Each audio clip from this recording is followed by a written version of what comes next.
Up didn't always mean freedom. Once the dungeon was the donjon, the highest, safest tower before centuries bent the word downward into a pit of fear. Tonight we climb from sunlight to stone, trace corners that cracked under siege and peer into throat-black holes called oubliettes. What's architecture? What's myth? And how did a fortress of refuge become a byword for terror? Step inside. If I told you that the word dungeon once pointed upward to the tallest tower rather than downward into the dark, would you believe me? In medieval French, the donjon was the great keep, the lord's strongest refuge. In modern French, a cramped prison cell is a cachot, not cash hat. Somewhere between languages and centuries, the keep that guarded people slowly became, in English imagination, the pit that swallowed them. Tonight we'll walk the stairs from sunlight to stone, from the keep to the crawl's space, and decide what's architectural truth and what's fear echoing through the walls. The story begins with walls thick, deliberate, and surprisingly clever. In the 11th century, early stone keeps were often square, brute geometry stacked upon bedrock. They were lords' houses as much as fortresses, halls, chapels, treasuries, and sometimes secure rooms for high value captives. But as siegecraft sharpened rams, sappers, and engines that learned to focus shock a square corner became a liability. Force met angle, the angle cracked. By the 12th and 13th centuries, castles answered with round towers and curved flanks. A blow glances from a circle, undermining finds no need seam. The keep remained the hard heart of the place, and when everything else failed, defenders sprinted there. If you had property to protect or a hostage to barter, the keep made sense. Strength wasn't cruelty in itself, it was insurance. Punishment in the earlier Middle Ages rarely meant an extended stay behind bars. Prisons are expensive. You must feed them, guard them, keep them. Law favored fines for the solvent, mutilation for the terrifyingly public lesson, and when rulers needed to make a point execution, war complicated the calculus. Nobles taken in the field were worth money and leverage. And you don't behead a bargaining chip. So you lodge him, sometimes decently under watch. You write letters, you negotiate, you wait for gold to cross a sea. Lower status captives fared worse, especially in sieges and panics. A strong room with a single door and no friendly eyes could become a holding pen for a night or a week, while commanders decided what to do next. Now, picture the keep again, not as a cartoon prison, but as a layered building with very particular habits. Small windows, stone thick enough to carry winter like a memory. The soundscape is close. Boots, buckles, the scrape of a key. In a corner off a stair, a hatch sits flush with the floorboards, and below the hatch is a hole cut into darkness. It has a mouth and a throat, but no stairs, no door along the side, no pleasant landing. The only way in is from above, and the only way out is the same, at someone else's pleasure. Later centuries call this an oubliette from the French olier. To forget, though, medieval builders did not always use that word. They didn't need to. The design says it to your bones. Some outs were narrow cylinders barely big enough to turn. Others bulged like bottles wider at the bottom than the top. Damp collects where air cannot flow. Water drips pooling ankle deep and knee deep, season depending. If a prior prisoner died down there, bone and cloth tell the tale. Was this common? Not in the cartoonish sense you sometimes hear at gift shops, but pits used a short-term confinement, terror, or punishment. Yes, absolutely. Think of them as tools in a chest that also included iron shackles, bared rooms, and simple ropes. A jailer's aims were practical. Immobilize, isolate, intimidate. We can hear the old stone speak if we listen case by case. Consider Pontefract Castle in Yorkshire. It rose in the Norman age. He grew into a baronial giant and entered England's lore by the narrowest of doors, rumor, and a dead king. In 1399, Henry Bolingbroke returned to England. His cousin, King Richard II, fell from power. Richard was moved north and died at Pontefract on 14th February 1400 murder. Starvation. Politics can be quiet and lethal. The record is loud on the fact of death and careful about the method. Visual present, day ruins dissolve into a painted reconstruction. A timeline creeps across the screen. Later in the English Civil War, Oliver Cromwell endorsed the town's petition to demolish the fortress, and in 1649, the stones themselves were slided, dragged down to erase P's memory. Somewhere beneath those surviving walls, chambers exist where light did not reach.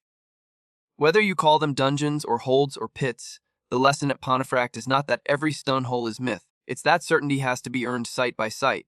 Far to the north at St. Andrew's Castle on the F coast, the sea keeps counsel and the rock keeps secrets. Here, cut straight into the bedrock, sits a notorious bottle dungeon, roughly 20-some feet deep, narrow at the throat, swollen below, with air grudging at best. You lower in a body on a rope. You do not lower in a bed. A prisoner might be kept there to break his will before questioning, or as a punishment measured not in lashes, but in hours of darkness that feel like days. People's names attached to it. David, Duke of Rothay, who was held at St. Andrews in 1402, but died elsewhere. Murdoch Stewart. Later executed not because every famous captive touched this one chamber, but because the chamber crystallizes a truth. Cold stone can be more eloquent than a list of rules. The Tower of London speaks in a dialect of dread.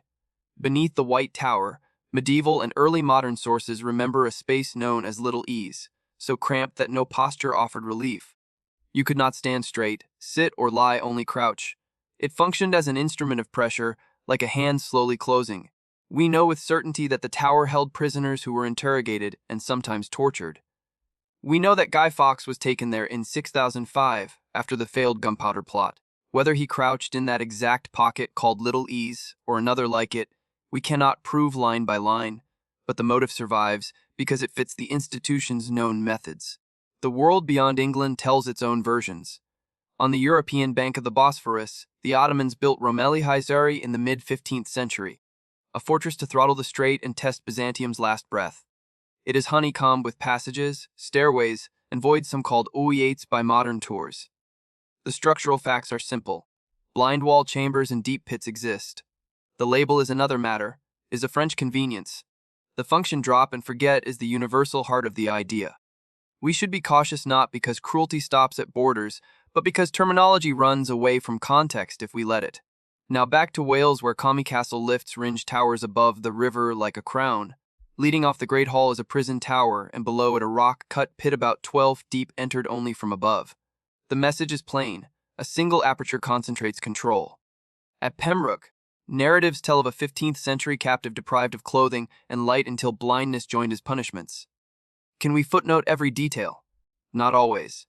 But pits of this sort are there, hewn into the stone, and they are not hospitable, whatever the century. Across the Irish Sea, Leap Castle haunts the folkloric imagination. A narrow shaft beside a chapel where 20th century renovations reportedly found a press of human remains, 3 cart loads, as the tale goes, and even spikes fixed in the floor.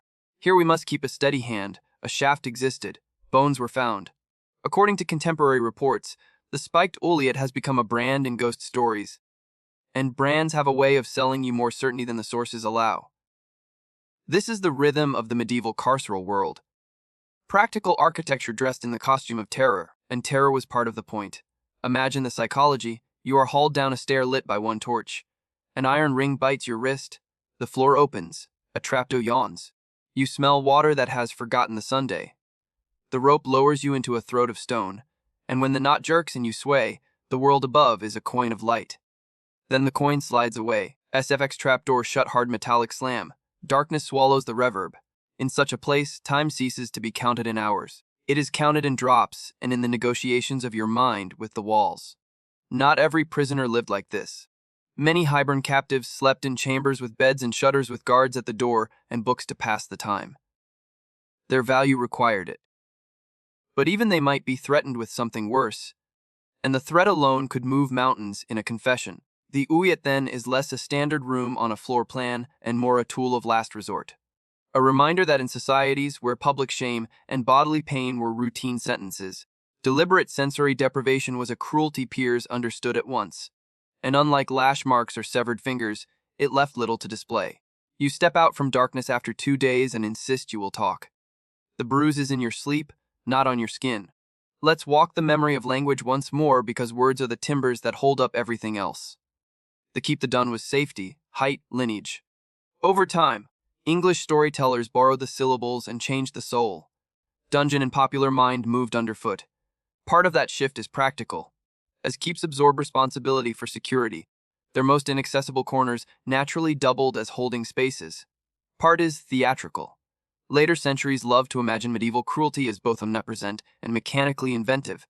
The truth lives in the middle. A keep is not a cartoon. It is a house built out of fear's lessons. A pit is not a myth. It is a hole you can still lean over and smell. There's also the commerce of fear. Tourists love goosebumps. Brochures love superlatives. You'll hear sometimes of thousands tortured in a single castle. Their bones counted in round numbers that fit a headline. We must be frank. Border wars were merciless. Raiding and reprisals could be dreadful, but cold figures like 500 dead in one keep almost always stretch anecdotes into legend. Historians do the slower work, tallying payments, reading warders' accounts, checking if a supposed chamber existed when a supposed prisoner lived. The more lurid the claim, the more your eyebrows should tilt. The lesson embedded in skepticism is not to deny cruelty. It is to describe it faithfully so that we honor the people who suffered by not turning their pain into theater. So what did medieval imprisonment look like on an average day? A corridor of smells, tallow, damp straw, sweat, a bucket's indignities, footfalls that matter because they tell you someone is coming. A key that scrapes a ring like a bell. In a keep's upper chamber, a noble underwatch may receive letters and bread and stew. A man of rank locked inside the rituals of rank. In the undercraft or a cut pit, a nameless captive measures time with thirst. Somewhere a clerk writes a line in a book about ransom or delivery. Somewhere else, a carpenter checks the hinges of a hatch. The system is not uniform, and that unevenness is the point. Punishment in the period is personal, relational, and negotiated. The architecture, rooms, rings, and pit simply gives rulers a vocabulary of control, and that vocabulary changes across the centuries as Europe slides from the high medieval into the early modern. States centralize. Bureaucracy thickens. Prisons emerge as more defined institutions. Interrogations take on paperwork. The Tower of London becomes a symbol as much as a place. Fortresses like Rumeli Hazari convert from strategic choke points to romantic relics.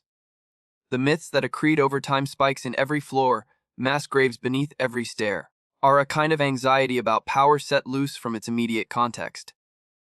They are revealing, but not always about the Middle Ages themselves. Let's return for a last time to the moment the hatch swings and the body descends. Visual point of view from below the aperture is a bright wound in the ceiling. You do not need sensational gore to understand what this does to a mind. The Oubliette's cruelty is mathematical. A vertical shaft, a human frame, a deprivation of choice. If a guard returns with a rope, you will take the bargain offered. If he does not, the whole lives up to its name. The architecture punishes without spectacle. That's why it terrifies. There's no audience, only stone. When we film ruins today, we love a drone shot, a slow reveal, a candle guttering, and a shot that lingers. Those images are beautiful. They're also invitations to listen better. Visual drone pulls up from a ruined keep to show its footprint within a modern town. Inside every dawn-turned-dungeon story is a lesson about how societies manage risk, contain enemies, and tell themselves who deserves mercy. The keep began as a promise. Thick walls, fewer windows, a height from which to see danger coming. The Oubliette is the underside of that promise. If a society builds absolute safety for some, it will likely build absolute helplessness for others. The same stone can remember both.